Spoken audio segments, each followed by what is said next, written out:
Bonsoir à toutes et à tous. Donc, le Parashat Shavua, Parashat Shlach, il se passe un événement assez incroyable que vous connaissez tous, mais qu'on va essayer de voir Bezrat Hashem ce soir sous un autre angle. On tirait des leçons qui sont fondamentales, tout simplement, d'accord, c'est fondamental pour notre vie, et Bezrat Hashem les appliquer dans le futur. Donc, alors vous savez que c'est marqué dans Parashat Shlach un événement incroyable qui est tout simplement l'envoi des Meraglim, des explorateurs en Eretz Israël. Avant l'entrée en Eretz Israël, ils allaient rentrer en Eretz Israël, là, ils étaient tout prêts, tout était prêt, on va rentrer. Et là, le Ham Israël demande à Moshe Rabbeinu, peut-être qu'on va tâter le terrain un peu, on va regarder un peu ce qui se passe là-bas. Et donc, Akadosh Baruch Hu, le consentement d'Hachem, je dis pas l'acceptation, je dis le consentement. Pourquoi? Parce que Akadosh Baruch Hu dit, si tu veux, Shlach Lecha pour toi, moi je n'ai pas demandé à ce qu'on fasse ça, mais avec le consentement d'Hachem. Et qu'est-ce qui se passe? Ils vont visiter en Eretz Israël pendant 40 jours. Vous savez la catastrophe qui va se passer par conséquent. Tout simplement, lorsque les explorateurs vont revenir dans le camp pour raconter ce qu'ils ont vu, ils vont raconter des catastrophes. Tout simplement, on a vu des géants, on a vu des fruits de malades. C'est-à-dire que maintenant, on veut s'acheter des fruits normaux, on veut s'acheter du raisin normal pour aller à la Macolette. Et bien regardez ce qu'on a là-bas. Et ils ramènent une grappe qui est énorme. Le Midrash nous dit que la grappe de raisin qu'ils ont ramené, les Meraglim, dans le camp, ça leur a suffi pendant 40 ans dans le désert pour tous leurs besoins de vin. Alors, vous imaginez un peu le... Donc il dit, mais tout est disproportionné, ça ne nous correspond même pas, ça n'a rien à voir avec nous. Et à la suite de ce Lashon Hara, il va y avoir deux choses qui vont être terribles, deux conséquences terribles. La première, c'est que tout simplement, le Ham Israël, toute cette génération qui était dans le désert, qui est sortie d'Égypte, vont tous mourir, d'accord, avec un répit, c'est-à-dire d'un an à chaque fois, dans des conditions atroces. Vous savez que les Meraglim, c'est marqué dans le Rashi Ramel, c'est marqué dans le Midrash que les Meraglim, leur langue s'est allongée, elle est rentrée vers leur nombril, d'accord, jusqu'au niveau du nombril, des vers sont sortis, leur ont mangé la langue, sont rentrés dans le nombril, bon bref, des atrocités, ils sont morts dans des conditions terribles. Et il y a des avis qui pensent que non seulement le Ham Israël, une partie du Ham Israël mourait tous les ans, il y avait un ramkol, une voix qui sortait dans le camp, allez creuser vos tombes, chaque Tisha B'Av, chaque Neuf Av, puisque ce Lashon Hara là s'est passé le jour de Tisha B'Av, chaque Neuf Av, il y avait une voix qui sortait dans le camp et qui disait allez creuser vos tombes. Donc ils allaient creuser leurs tombes, ils s'allongeaient dedans. Ceux qui se réveillaient le lendemain, ils ont compris que c'était pas encore cette année-là. Et ceux qui ne sont pas réveillés, ils mouraient. Il y a des Mefarshim qui disent qu'ils mouraient dans les mêmes conditions que sont morts les Meraglim. Je ne sais pas si vous imaginez, c'est pas Stam ils mouraient. Ils mouraient dans les mêmes conditions. C'est-à-dire qu'ils allaient faire leur dernière arvite de leur vie.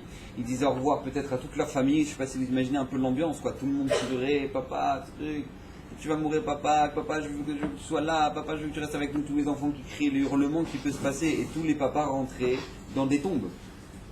Ils rentraient pas chou dans des tombes, ils rentraient là-bas, et ils attendaient de voir ce qui allait se passer. Le lendemain matin, il y avait une voix qui sortait dans le camp et qui disait qu'on sépare les vivants des morts. Et donc il y avait ceux qui se levaient, et il y avait ceux qui se levaient pas, à ce moment-là, on était en train, on les couvrait de terre tout simplement. D'accord? Donc c'est ce qui se passait, Pachout, tous les ans, pendant 40 ans dans le désert, avec une moyenne de 15 000 morts par an, d'accord, le jour de Tisha B'Av. Bon, donc ça c'est la première conséquence terrible de la Lashon Hara des Meraglim. Deuxième conséquence terrible, c'est que tout simplement, nous dit la Gemara dans Ta'anit, Amar Rabbi Yochanan, il a dit Rabbi Yochanan, Amar Akadosh Baruch Hu, Amar Laim Akadosh Baruch Hu, il a dit au Ham Israël, Atem bachitem bechia shel chinam. Vous, cette nuit-là, la nuit de Tisha B'Av, vous avez pleuré des pleurs, parce que soi-disant vous avez entendu le Lashon Hara des Meraglim, vous avez eu des pleurs qui étaient gratuits. Moi, je fixerai ce jour-là des pleurs pour toutes les générations. C'est-à-dire que Kadosh Baruch Hu va faire mida keneged mida, mesure pour mesure. Vous avez pleuré cette nuit-là pour rien, vraiment mamache pour rien. Vous avez écouté les âneries des Meraglim, et donc du coup, qu'est-ce qui s'est passé? Vous avez commencé à pleurer, ah, on va tous mourir, tata. Eh bien, je vous assure que je vous trouverai une bonne raison de pleurer pour toutes les générations. Destruction du premier Beth Amikdash, destruction du deuxième Beth Amikdash, cette même date-là, d'accord, les événements les pires qu'on a eu dans l'âme Israël, qui sont la destruction du Beth Amikdash, ont eu lieu cette date-là. Pourquoi mida keneged mida? On a pleuré pour rien, Kadosh Baruch Hu nous fait payer. Donc, d'accord, les deux conséquences qui sont terribles à la suite du Lashon Hara des Meraglim. Maintenant, la question qu'on est obligé de se poser, parce qu'on est obligé de se la poser bien comme il faut, c'est comment des hommes qui étaient des Meraglim, qui étaient ces Meraglim là, qui étaient des Messiers Israël, des princes d'Israël, dans chacune des tribus, c'est des gens d'un niveau incommensurable. Je ne sais pas si vous imaginez, c'est marqué que Yoshua bin Nun, il est mentionné dans les Meraglim comme le cinquième, d'accord? Le Ramban, il dit, ça va en ordre de grandeur. C'est-à-dire que Yoshua bin Nun, qui va être celui qui va succéder Moshe Rabbeinu, il n'est que le cinquième dans les Meraglim. C'est-à-dire qu'il avait au moins 4 avant lui qui le dépassaient, en niveau de Torah, de Gdusha, d'Irat Shamayim. C'est-à-dire que, je ne sais pas si on peut un peu s'imaginer ce que ça représente. C'était des gens, comme nous dit la Torah, début de la paracha, c'est marqué comme ça, Shlach Lecha Anashim, c'est marqué Veidaber Hashem el Moshe les morts, Shlach Lecha, c'est marqué Kulam Anashim, Raché Bnei Israël Hema. C'est des têtes de groupe, il y en a dans le Midrash marqué de 50 personnes, Bnei Israël Hema. Et c'est marqué écoutez bien, Kulam Anashim nous dit Rashi. Kol Anashim, Shiba Mikra, à chaque fois que c'est marqué des hommes dans le Pasuk, c'est marqué Lashon Chashivu, ça veut dire qu'ils étaient importants. Veota Sha'a Ksherim Ayou, nous dit Rashi. Au même instant, au moment où ils sont partis, ils étaient Ksherim. Alors il y a une grande question. Comment des gens qui étaient si grands, ils ont pu descendre si bas? Comment des gens qui étaient si grands, et au moment où ils vont partir, au moment où ils vont être choisis, c'est pas qu'ils avaient commencé à, ils ont commencé à faire un truc, ils ont dit, bah allez, des rattachés, on va tous planter, on va planter tout le monde. Non, c'est-à-dire que Mamash, maintenant ils ont eu cette épreuve-là, ce Lashon Hara là, cette épreuve de Lashon Hara, c'est quelque chose qui s'est développé chez eux pendant qu'ils étaient partis. C'est-à-dire que c'était des gens qui étaient d'un niveau qui était énorme. Pachout Yoshua bin Nun va être le successeur de Moshe Rabbeinu. Je ne sais pas si on comprend. Donc eux-mêmes vont partir, ils vont chuter. Mais comment ils ont pu tomber comme ça? Alors vous savez que quand ils sont partis là-bas, tout le problème qu'on leur reproche, tout le problème que la Torah leur reproche, c'est tout simplement la manière avec laquelle ils ont regardé les événements. D'accord? Ils ont regardé les événements d'une manière assez bien spéciale, on va dire ça comme ça.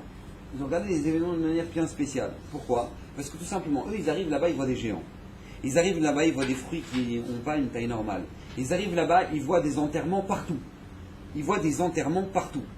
Là où ils vont, Al-Vayato de géant, le truc, machin, d'accord? De géant vert. Al-Vayato de truc, d'accord? Donc ils arrivent, eux, ils voient des lévayotes, des enterrements partout.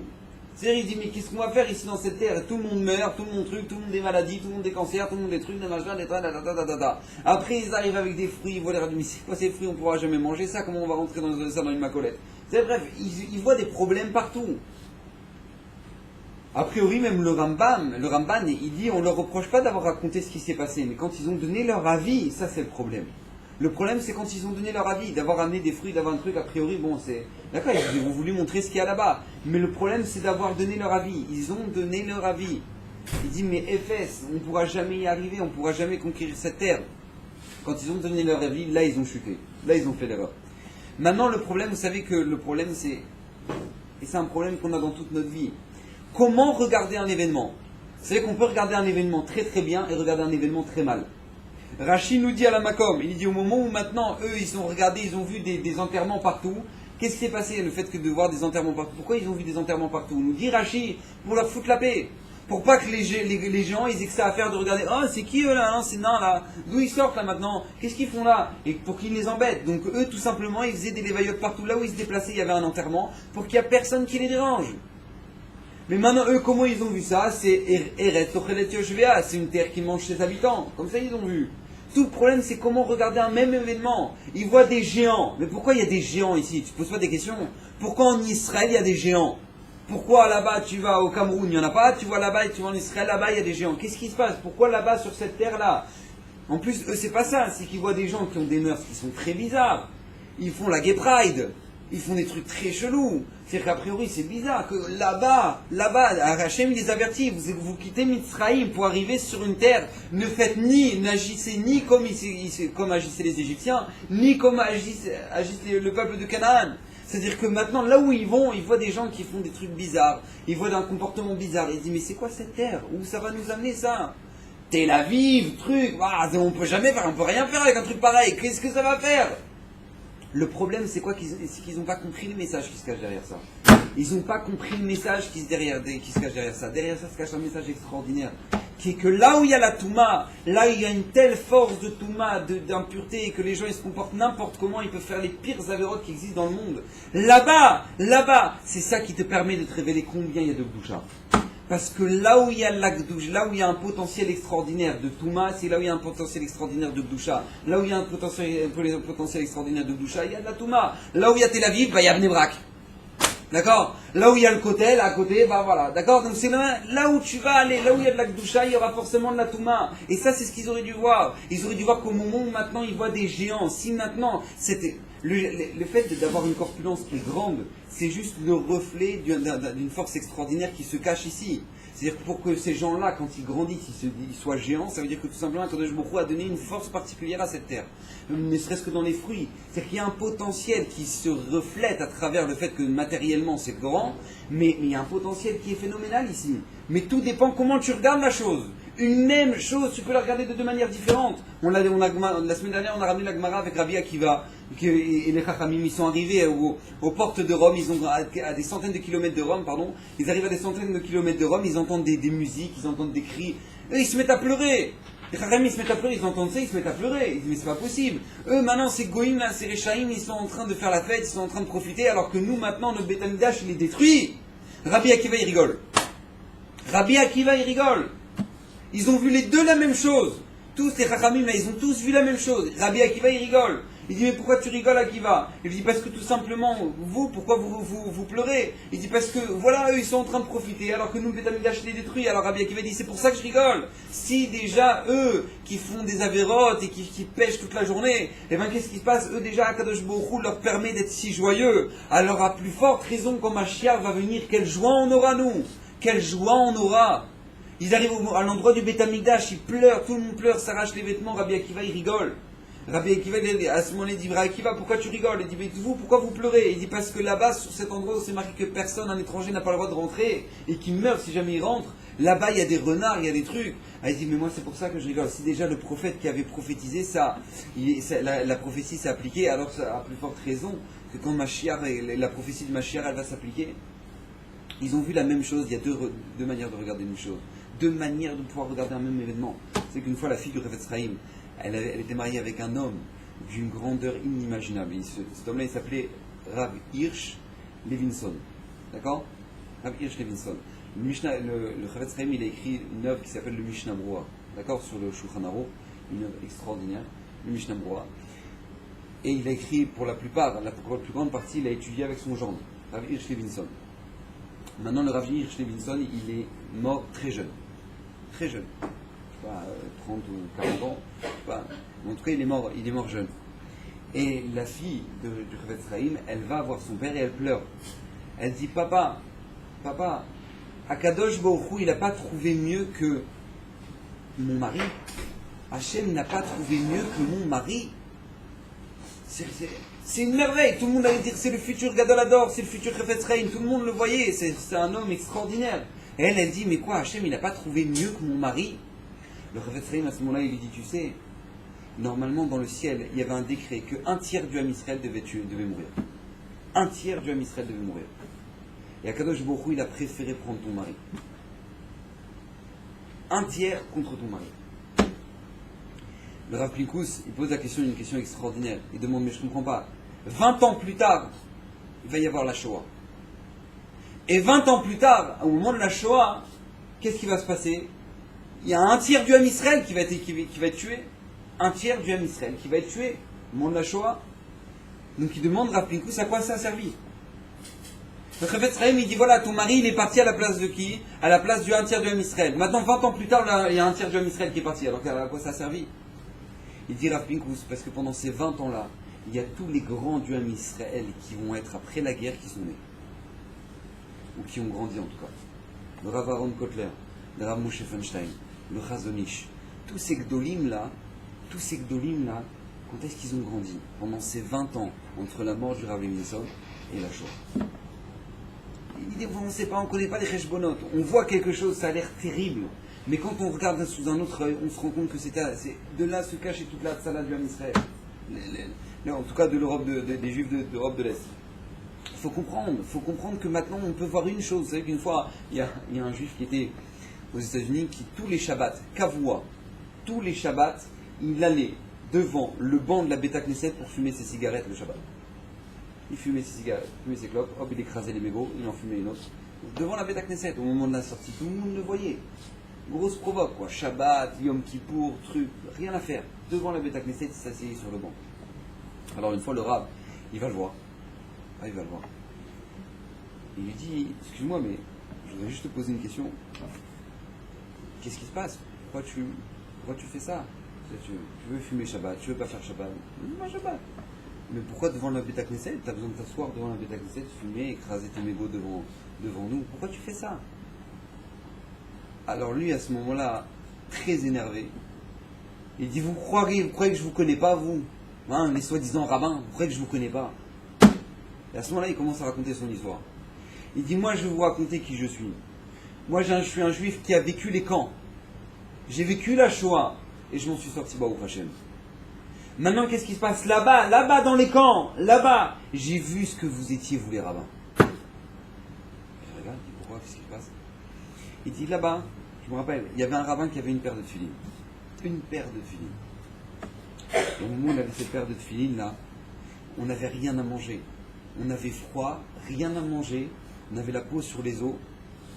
Et la ration qu'ils nous donnaient, c'est une ration, ils avaient calculé, les nazis, ces barres de fer là, ils avaient calculé exactement ce qu'il fallait pour qu'un homme se maintienne. Exactement, c'est-à-dire le minimum du minimum du minimum. Il y avait un peu de margarine et un peu... Là, le minimum pour qu'un homme se maintienne. Maintenant, je me rappelle de ce rabbin là qui avait les tefilines, et ben il laissait les gens mettre les tefilines seulement s'ils donnaient la moitié de leur ration. Ceux qui donnaient la moitié de leur ration, eh bien, ils pouvaient mettre les tefilines, sinon non. Ça, c'est les rabbins. Ça, c'est les rabbins, et là, j'ai compris que tout ça, c'était du mytho, c'était du mensonge, je n'en ai rien à faire. Et exprès, je viens fumer devant vous, Shabbat. Parce que j'ai vu qui vous étiez vraiment. Comme ça, il lui dit, au Rav. Alors, le Rav, il le regarde, il lui dit, t'as raison, je te comprends. T'as vu ça? Qui je suis pour juger, moi? Quelle catastrophe. Mais juste j'ai une question. Pourquoi tu as fixé toute l'idée, toute l'image que tu allais avoir des rabbins et de la Torah de cet homme-là? Tu aurais dû fixer toute l'image de ces juifs-là, de eux qui étaient prêts à donner la moitié de leur ration pour mettre les tefilines. C'est eux que tu aurais dû regarder. Toi, tu as regardé le rabbin. Tu dis, ouais, ça c'est le rabbin, c'est ça la Torah, c'est ça le truc. Tu aurais dû regarder eux. Eux, ces gens-là, là, qui avaient rien à manger, même si le fait qu'ils avaient rien à manger, ils ont donné la moitié de leur ration. Pourquoi? Pour mettre une paire de tefilines. C'est eux que tu aurais dû regarder peut-être. Tout dépend du regard. Qu'est-ce que tu regardes, toi, maintenant? Au moment où, maintenant, tu vois une situation, tu vois, comment tu regardes ça? Est-ce que tu regardes mal ou tu regardes bien? Et les Meraglim, c'est ça leur erreur. Ils sont arrivés maintenant sur une terre. C'est une catastrophe. Qu'est-ce qu'on va faire maintenant avec ça? Comment on va gérer des géants, des trucs? Comment on va faire là? On n'a jamais fait ça. On avait des petits Égyptiens. Bon, ça va. Au Hachem, Hachem nous a sauvés. Mais là, c'est des gens en vert. Qu'est-ce qu'on va faire avec eux? On ne pourra jamais rien faire. Comment on va faire on va faire la guerre contre eux? On va faire la guerre Mais comment on va gérer un pays pareil? On ne pourra jamais le faire. Leur regard, c'était ça tout le problème. Alors la question, c'est comment ils sont arrivés à ça? Comment ils sont arrivés à ça? Alors pour ça, il y a plusieurs mefarshim, il y a plusieurs commentaires, il y a plusieurs avis comment les Meraglim sont arrivés à avoir ce genre de regard sur une telle situation.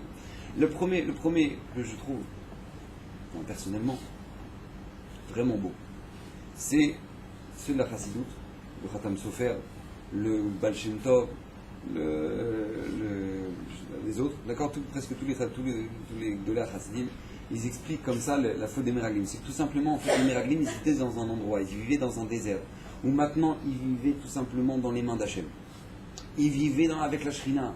Akadosh Baruch Hu les protégeait 24 heures sur 24. Il n'y avait pas besoin de masgan, il n'y avait pas besoin de ventilo, il y avait exactement la bonne température. Il y avait les habits qui étaient repassés tout seuls. Ils grandissaient avec la personne.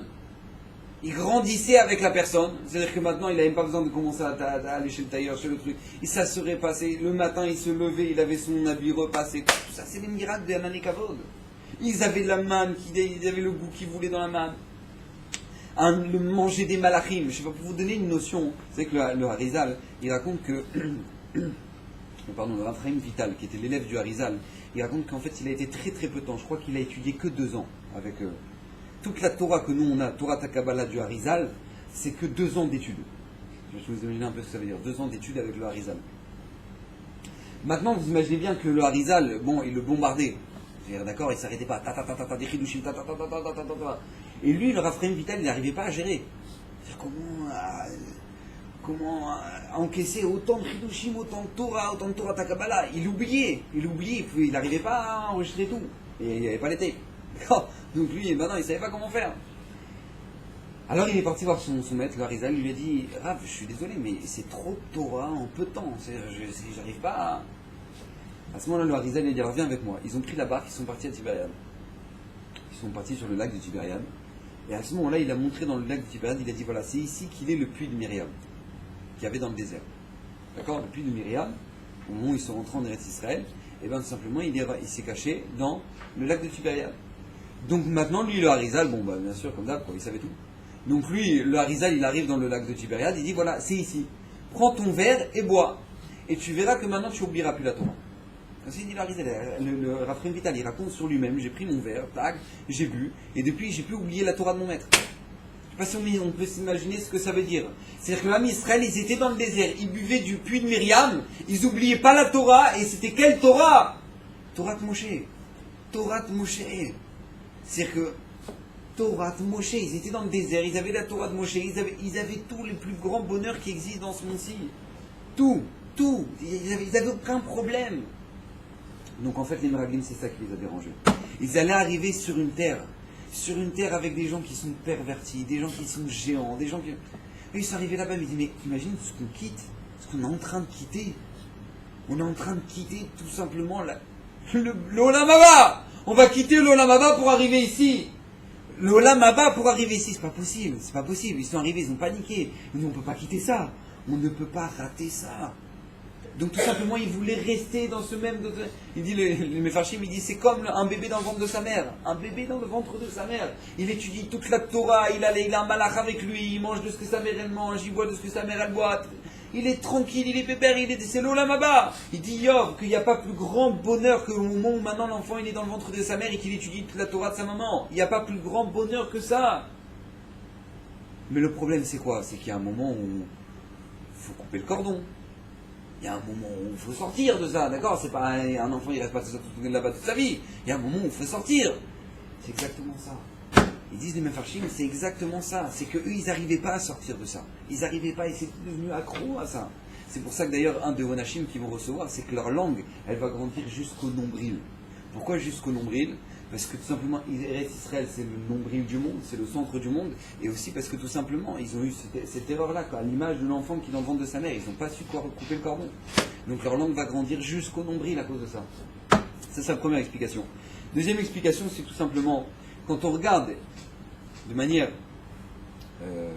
historique, d'accord, comment ça s'est passé dans le désert, tout simplement, c'est passé en enchaînement. Ces dernières parachutes là, c'est passé en enchaînement. Tout simplement, ils ont quitté le Har Sinaï le 20 Sivan. D'accord? Le 20 Sivan, c'était la deuxième année. Le 20 Sivan, ils quittent le Har Sinaï et ils partent pour Eretz Israël.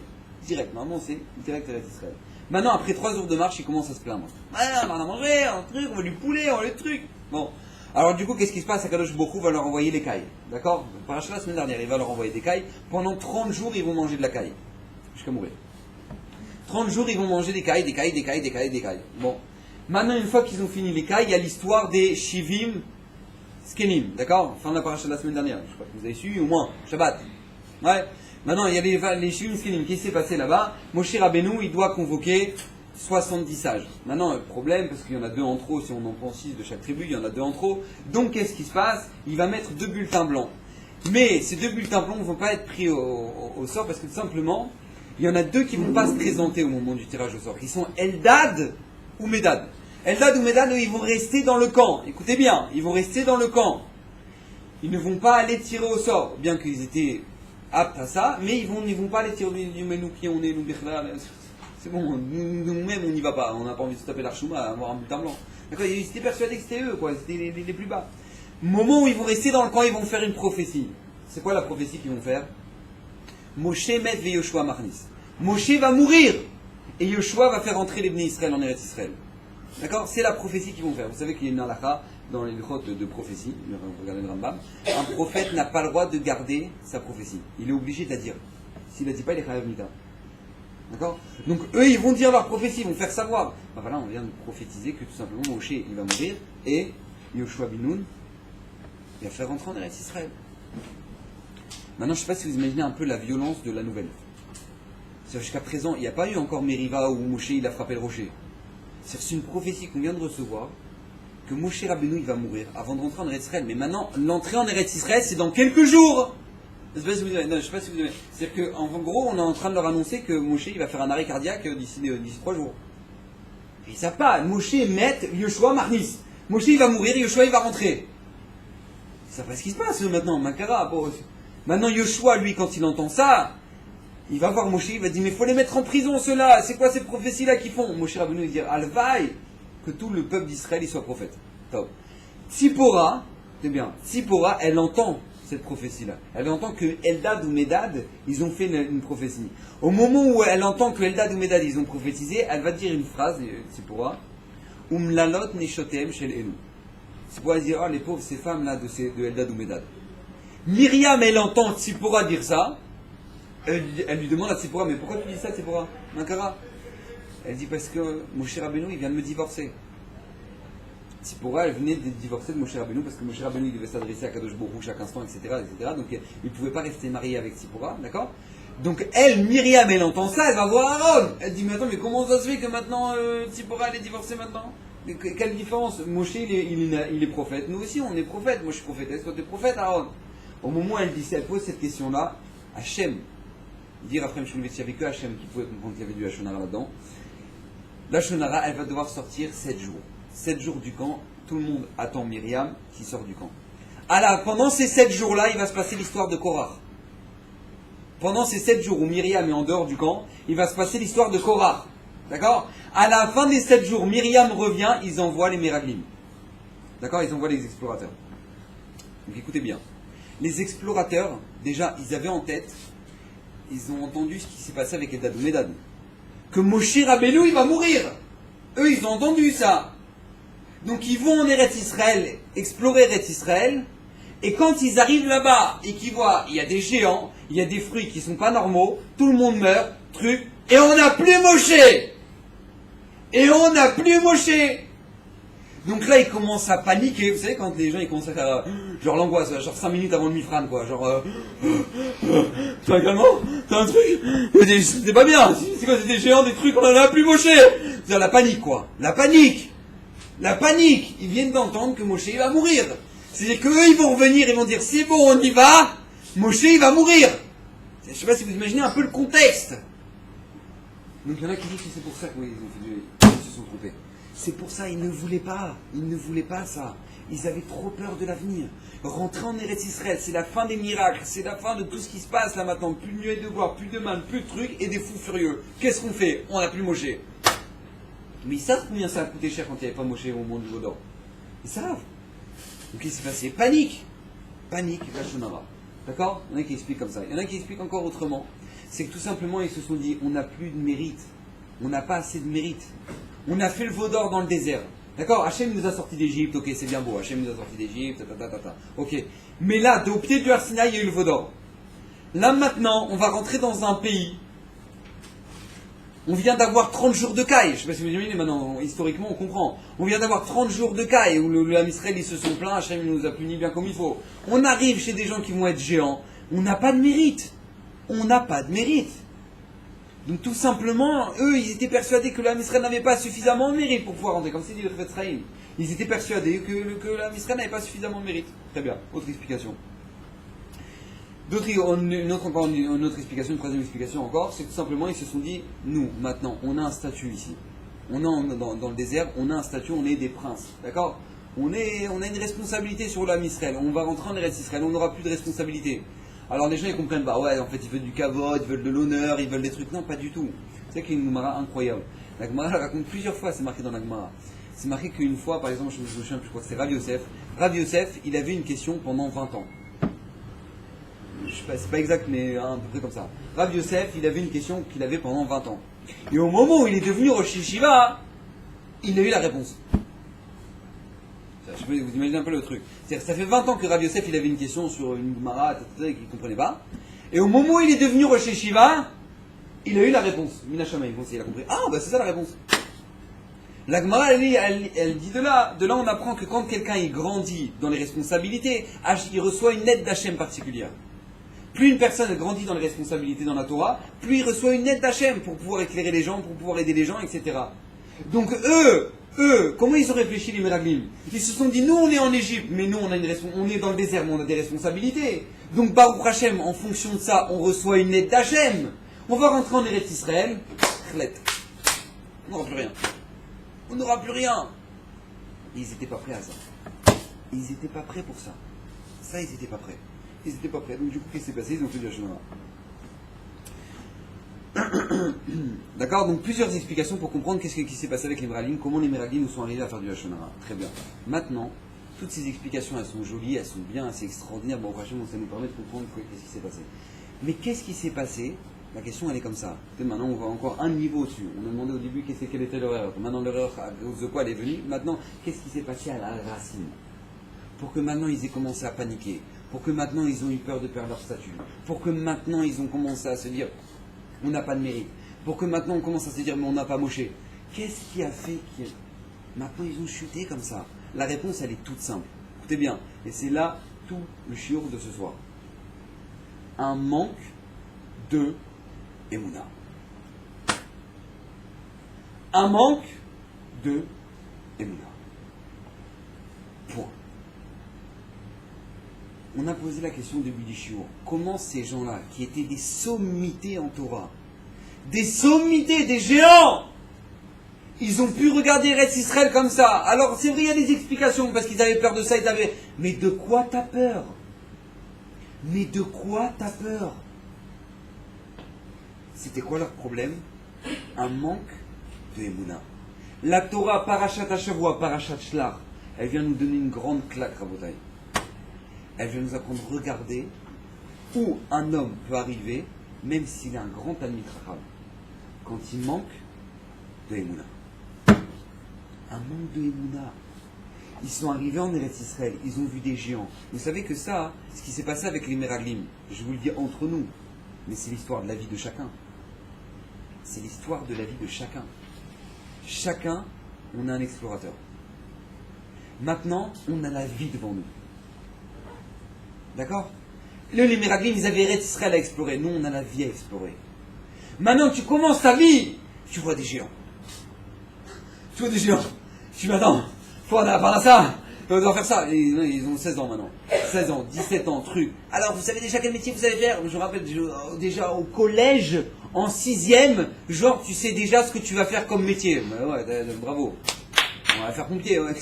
On va devenir pompier. D'accord? Qu'est-ce que tu veux maintenant en 6e? L'angoisse de savoir. Mais c'est quoi c'est Satan, ça? Comment ça t'angoisser? Qu'est-ce que tu vas faire de ta vie? Attention! Qu'est-ce que tu vas faire de ta vie? Tu risques de la rater à 12 ans déjà!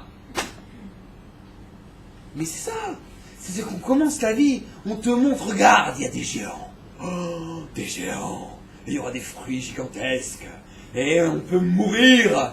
Et les gens, ils commencent leur vie comme ça. Oh, ils arrivent à 18 ans. Je sais pas quoi faire. Je sais pas où je vais faire. Quel avenir dans ma vie? Quand je reviens à part à ça? Quelle étude je vais faire? Et toi, t'arrives, tu leur dis, mais fais la yeshiva.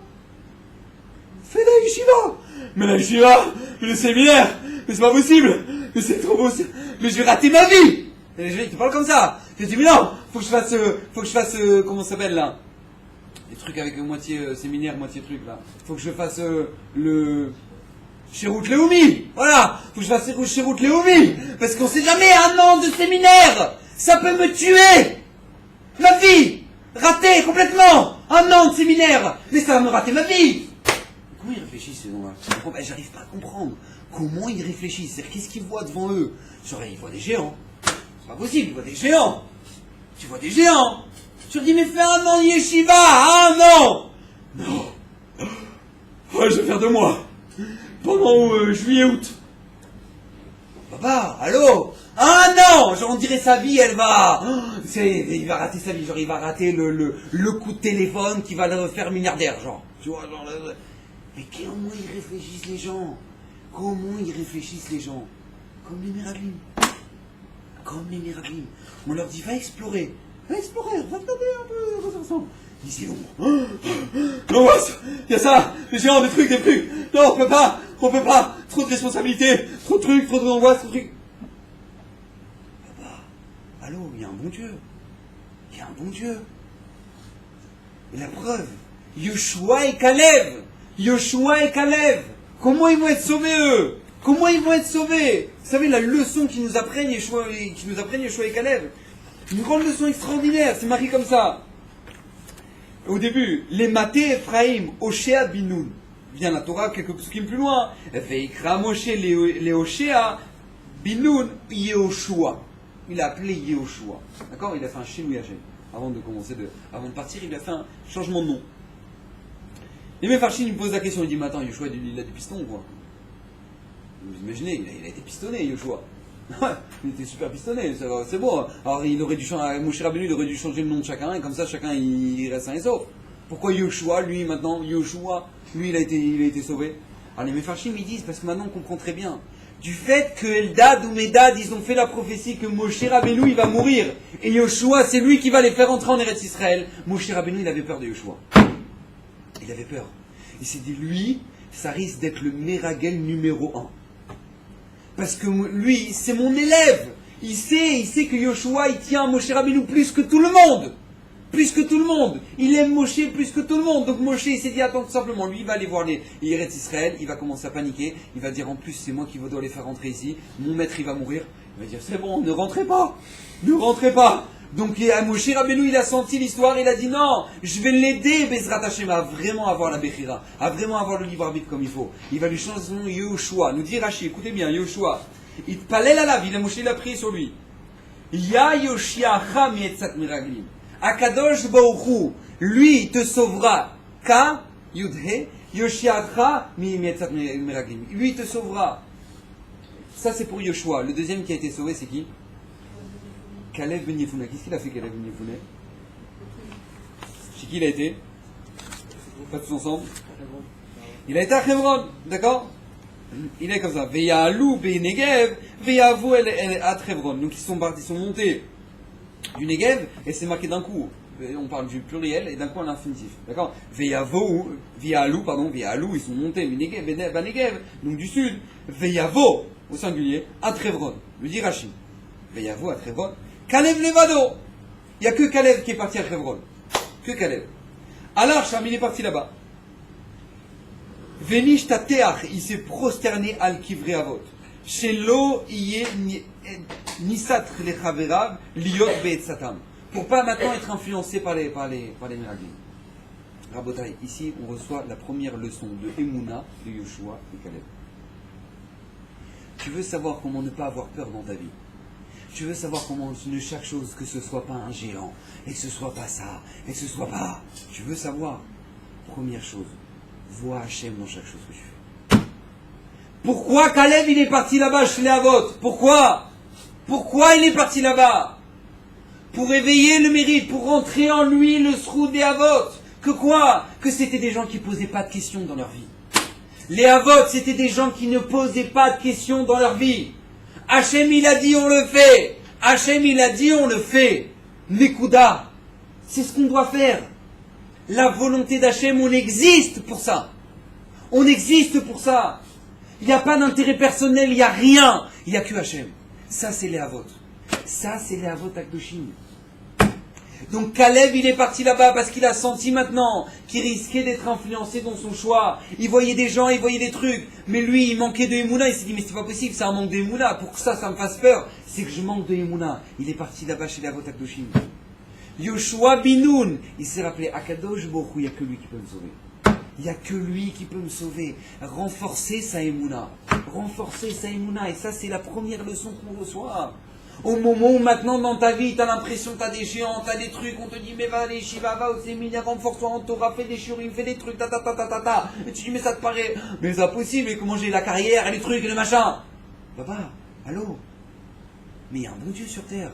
Genre, on dirait à Rosh Hashanah, Kadosh Baruch Hu, il a dit, bon, alors si tu as fait des études maths P, alors Bezrat Hashem, ta parnassa, ce sera ça. Mais ça dépend des études, hein. Attention, Kadosh Baruch Hu, à Rosh Hashanah, il fixe en fonction des études. Il regarde, si on a fait des grandes études, alors à ce moment-là, ce sera fixé à Rosh Hashanah, ta. Et si on n'en a pas fait, alors ta.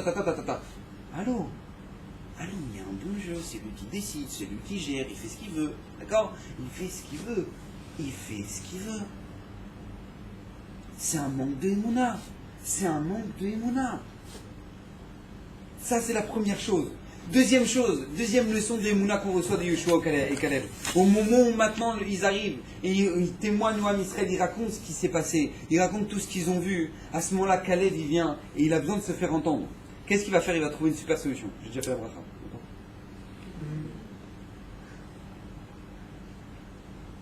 Caleb il arrive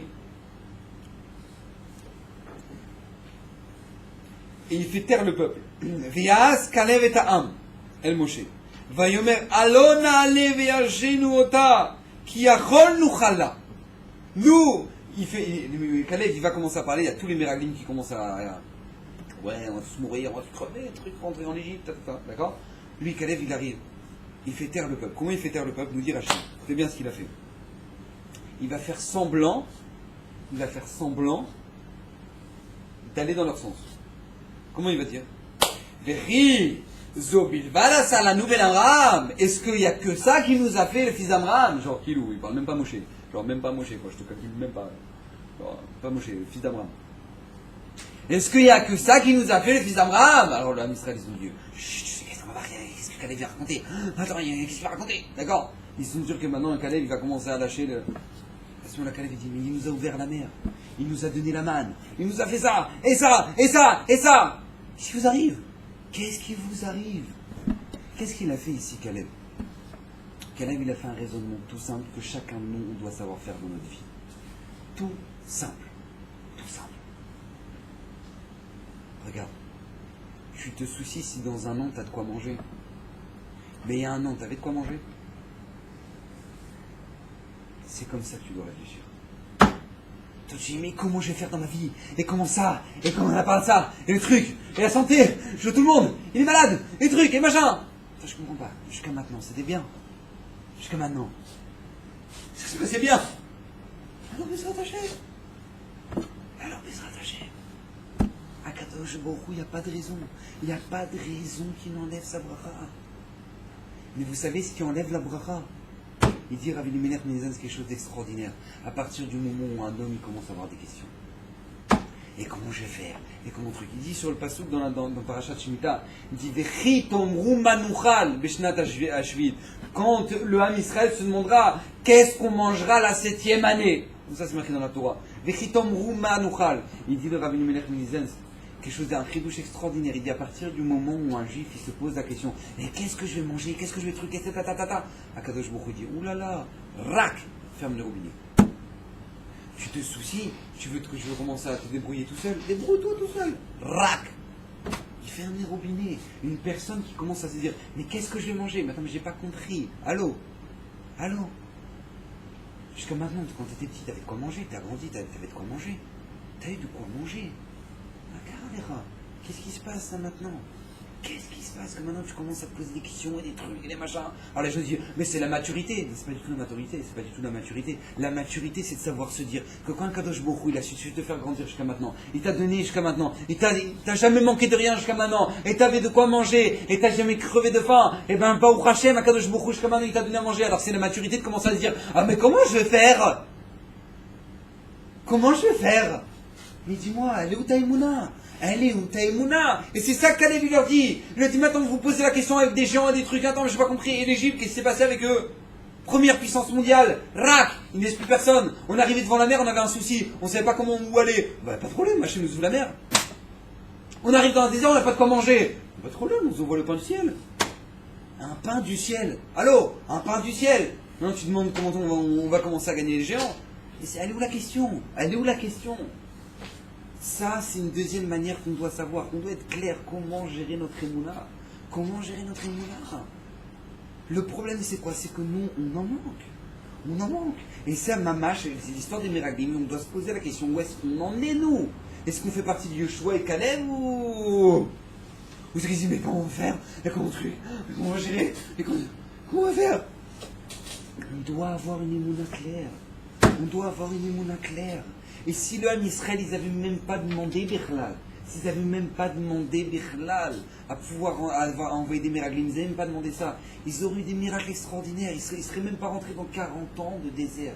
40 ans de désert à devoir travailler leur émouna, vas-y, et mange la manne tous les jours pendant 40 ans. Pourquoi pendant 40 ans? Parce qu'on a reçu un stage intensif.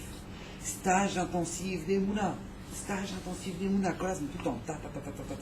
C'est que le Gaon de Vilna, imaginez-vous, le Gaon de Vilna, quand il tombait malade, il n'appelait pas un médecin.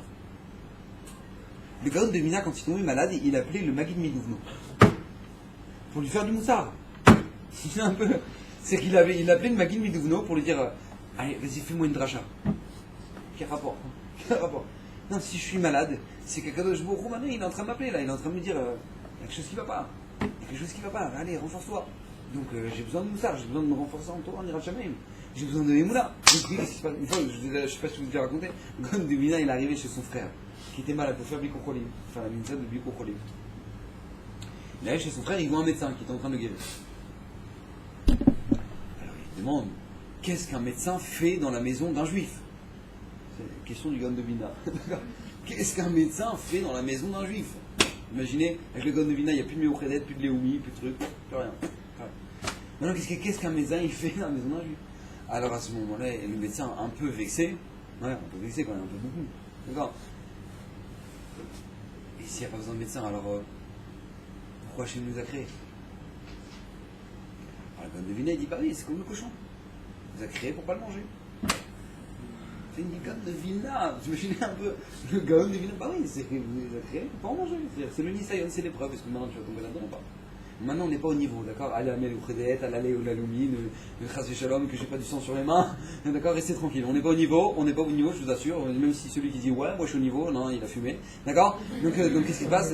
Détendez-vous, d'accord? Faut quand même y aller, nous, parce que c'est un der de Ishtadlout, c'est comme ça qu'on comprend qu'Akadosh Baruch Hu envoie la réfoua, etc. On est plus au niveau de comprendre qu'Akadosh Baruch Hu envoie la réfoua par le médecin que de comprendre qu'Akadosh Baruch Hu il nous parle direct, d'accord? Voilà. Mais il faut comprendre, ça c'est un niveau que certains juifs ont atteint. Que je me rappelle, mon Mashiach à la Yeshiva, il nous racontait qu'il y avait un Rav, un Hacharim. Il vivait avec une main dans la poche. C'était quoi sa main dans la poche? C'est que tout simplement il avait sa veste accrochée à son porte-manteau, d'accord? Et tous les jours il s'est dit bon voilà, Hachem, j'ai besoin de ça. Mais il mettait sa main, il avait une pièce. Détente quoi. Voilà, ça fait partie de la vie, quoi. C'est pas Hachem, mais c'est Hachem. Je suis en train d'étudier la Torah toute la journée. Je me s'occupe pas de moi. Hachem, il s'occupera de moi. Vous imaginez un peu. Mais il faut comprendre. Les gens, le problème des gens, c'est qu'ils vivent la Emouna comme une angoisse. Bon, Bezrat Hachem, bon, faut avoir la Emouna, bon, allez, faut avoir la Emouna, hein. Et les gens, ils sont angoissés, on dirait, c'est leur seul. Allô, c'est un cadeau. Hachem, quand il te fait la Emouna, c'est un cadeau. Hachem, il te dit, regarde, étudie, fais ce que tu as à faire. Hachem, il s'occupe du reste. Hachem, tu fais ta part, tu fais ce que tu dois faire. Toi, t'es vraiment la Emouna, que t'as Ishtadlout, ta part, c'est ça. Tu dois étudier la Torah comme ça, et t'es cohérent. Ça, je le dis tout le temps. Faut être cohérent dans la vie, d'accord? Faut être cohérent. Faut pas se prendre pour ce qu'on n'est pas, et faut pas non plus faire ce qu'on n'a pas besoin de faire. Faut être cohérent. Faut savoir quelle est notre part de Ishtadlout, notre part à nous, dans notre travail, et notre part dans la Emouna. faut savoir où est-ce qu'on en est, tu fais ta part, t'es bien, avance. Hachem, il s'occupe de toi. Hachem, il s'occupe de toi. C'est un antidépresseur. Ouais, maintenant, on va dire comme ça. D'accord, dans les générations. C'est un antidépresseur. T'inquiète pas, il s'occupe de toi. Il gère. On te demande une seule chose, fais ta part. Mais les gens, qu'est-ce qu'ils font? Ils réfléchissent ça à l'envers. Ils disent, Bezrat Hachem, il va mettre les tefilines. Et moi, j'ai travaillé. Mais t'as pas compris, la clé de la parnassa, c'est Hachem qui l'a. D'accord, donc la parnassa, c'est Hachem. Maintenant, les tefilines, c'est ta part. C'est comme ça qu'il faut réfléchir. C'est-à-dire que toi, tu dois étudier la Torah et Hachem, Bezrat Hachem, t'envoie la parnassa. Mais les gens disent, mais non, mais on Bezrat Hachem, Hachem, je m'occupe de la parnassa. Et la Torah, bon, la nuit de Shavuot. C'est pas comme ça que ça fonctionne. C'est pas comme ça que ça fonctionne. Faut avoir les idées claires. Quelle est ta part et quelle est la part d'Hachem? Quelle est ta part? Même si maintenant on n'est pas au niveau, mais il faut savoir au moins la base. Quelle est ta part et quelle est la part d'Hachem? On doit savoir. Tu sais, une fois, c'était le Rav Abramski, il arrivait dans les camps. Quand il était en Sibérie, il leur donnait un tricot, là-bas, à moins 30. Les gens, ils mouraient les uns après les autres, ils mouraient les uns après les autres. Il dit, c'est marqué dans la Gemara, au moment où il est arrivé dans les camps, il a vu qu'on lui a donné un tricot et que maintenant il est à moins 30, il commence à lever les yeux au ciel et il dit, Akadosh Baruch Hu. C'est marqué dans la Gemara. Akol bide shamaim chutz mitzinin ou pachim. C'est marqué dans la Gemara. Tout est mina shamaim, tout vient du ciel, sauf les froids et les grosses chaleurs. Que ça, on doit faire attention, on doit savoir gérer nous-mêmes. D'accord? Mais qui ne peut pas commencer à sortir, oh j'ai un rhume mina shamaim. Bah non, bah, fallait mettre une écharpe. D'accord? C'est la Gemara. La Gemara dit Akol bide shamaim chutz mitzinin ou pachim. Donc lui, Rav Abramski, il arrive, il fait moins 30 dans les camps en Sibérie. Il met maintenant, il a un tricot. Et il dit Akadosh Baruch Hu, Akol bide shamaim, chutz mitzinin pachim. Akadosh Baruch Hu, maintenant il fait moins 30. Là maintenant, on ne pourra pas me reprocher dans le ciel de ne pas avoir mis une écharpe. Normalement, je suis censé ma part. Normalement, c'est ma part. Il dit normalement, Akadosh Baruch Hu, tout est ta part. Tu t'occupes de tout, tu me gères et tout. Mais qu'est-ce qui se passe? Normalement, le froid, je suis censé m'habiller, mettre un manteau quand il fait froid, etc. Parce que c'est ma part. D'accord? Ça dit la Gemara. Mais maintenant, moi, je ne peux pas la faire, ma part. Comme ça, il dit Akadosh Baruch Hu. Je ne peux pas faire ma part. Je suis en Sibérie, dans les camps. Maintenant, il fait moins 30, on m'a donné un tricot. Donc, même ça, je n'ai pas. Donc, même ça, c'est Mina Shamaim. Il a dit, il n'est pas tombé enrhumé durant toute la guerre. Il n'est pas tombé enrhumé durant toute la guerre. Pourquoi? Parce qu'il savait quelle est sa part et quelle est la part d'Hachem. Et là, maintenant, on change les règles parce qu'on est dans la galère. Donc, qu'est-ce qui se passe? Je beaucoup de masquines. Alors, arriver à ça, encore, c'est un autre monde. Mais on doit aspirer à ça. On est un peuple, la seule chose qui nous différencie, pas seulement la seule chose, mais une des choses qui nous différencie le plus de toutes les nations, c'est la Emouna. Les Goïms, ils comptent sur eux-mêmes. Tous les gens dans le monde entier, ils comptent sur eux-mêmes. Et qui c'est qui compte sur Hachem? Qui? Nous. On dit à Kadosh Baruch Hu, papa, tu t'occupes de nous. Mais je vous dis, moi, des fois, je vois des gens à la fin de mes shiurim, ils me donnent des leçons de Emouna. Je vois, ah oui, mais je ne voudrais pas compter ma vie. Bon. Alors une fois j'étais dans une voiture, dans les Alpes, et puis ma voiture elle est sortie, j'ai fait un 30 tonneaux. Bon, je suis sorti de la voiture, bon, Hachem, Akadosh Baruch Hu, il était là. Bon, et puis après je suis rentré, et puis on m'a découvert ça, et mais bon, Hachem, Akadosh Baruch Hu, il était là. Et puis maintenant je suis arrivé, et puis on m'a pris mon appartement, et mais Hachem, il était là. Et les jeux sont là, mais bon, Hachem, voilà, maintenant tout va bien.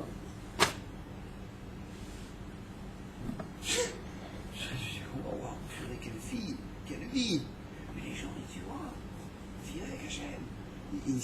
Ces gens-là, ils sont à des milliards de kilomètres de nous. Des milliards de kilomètres. Mais il y a encore cette semaine, là, il y a 2 jours, il y a quelqu'un qui vient me dire, franchement, Rav, sans la Emouna, on est mort. Je dis, ah bon? Je dis, ouais, sûrement, c'est vous dites. Ouais. Pourquoi? Il me dit, je vais vous dire quelque chose. Moi, quand je calcule mes frais, j'en ai pour 10 000 shekels. Mais le bon Dieu, il m'envoie par mois 5 000 shekels. Moi, je regarde le bon Dieu, je lui dis, papa, moi j'ai des dépenses de 10 000, et comme ça, il parle dans cette fille-là, et c'est comme ça qu'il faut faire. Il dit, papa, j'ai des frais de 10 000, tu m'envoies 5 000. Il en manque là, papa. Papa, s'il te plaît, papa, c'est toi, mon papa. Imaginez un peu. Et bon, Rocher, ça vient. Imaginez un peu combien ils parlent, ces gens-là, des gens qui travaillent. Je vois pas des gens qui travaillent. Mais c'est pas chouette pour eux. La tefila, c'est marqué, je crois, c'est l'Orachim Akadosh, il dit dans le tefila, on doit décrire chaque galère. On va dire, Hachem, je suis en galère, sauve-moi. Non, Hachem, je suis en galère de ma belle-mère. Non, pardon. Hachem, je suis en galère.